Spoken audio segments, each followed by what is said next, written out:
We heard yesterday on Newsday how the war in Ukraine has affected the price of wheat in Somalia. Just one of the many ripple effects in the global economy of the conflict. Let's turn now to Nigeria, which also imports wheat from Ukraine and which is also affected by the global fluctuation of oil prices caused by Russia's invasion of Ukraine. These two direct problems compound the economic challenges Nigeria is already facing with rising staple food prices and the cost of living. Let's discuss this now with Deepankar Rustagi. He is the CEO of Omnibiz, an e-commerce platform which connects manufacturers and distributors of goods to retailers, and he's in Lagos. Welcome to the program. How long did it take for Nigerian markets to realize that the war in Ukraine was a problem for Nigeria too? Hi.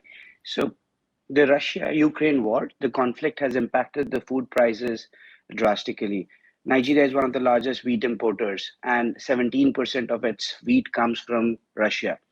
And it took very little time once the restrictions were in place, once the exports from Russia and Ukraine was stopped.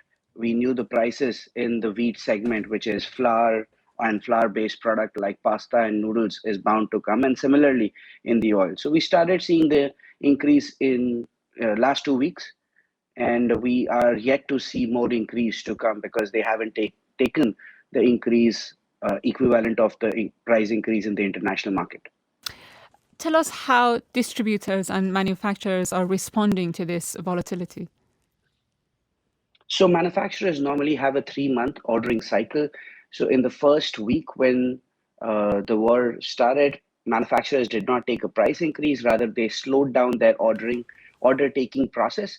But after that, they have already taken price increase. To give you a perspective, palm oil has seen an increase of more than 15% in the last 2 weeks. So prices went up from 25,000 naira to 35,000 naira in some cases. And in case of distributors, some of the distributors who know that the price increases are yet to come, they have started holding their stock, because of which there is less of availability in the market. What does this mean for Nigerian consumers? Nigerian consumer has been impacted in the last 2 years because of various factors, the devaluation and others, and this further price increase on products which are part of their staple diet is going to impact severely. Price increases in products like bread, pasta, noodles, and palm oil, which is red palm oil as well as the refined, which is consumed daily, is going to impact their daily consumption pattern. When we know 57% of their food income is spent on food.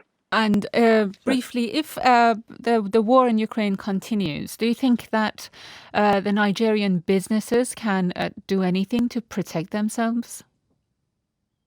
At the moment, the retailers are in a hibernation mode. They're trying to uh, stop or reduce the consumer impact of the price increase and reducing their own margins.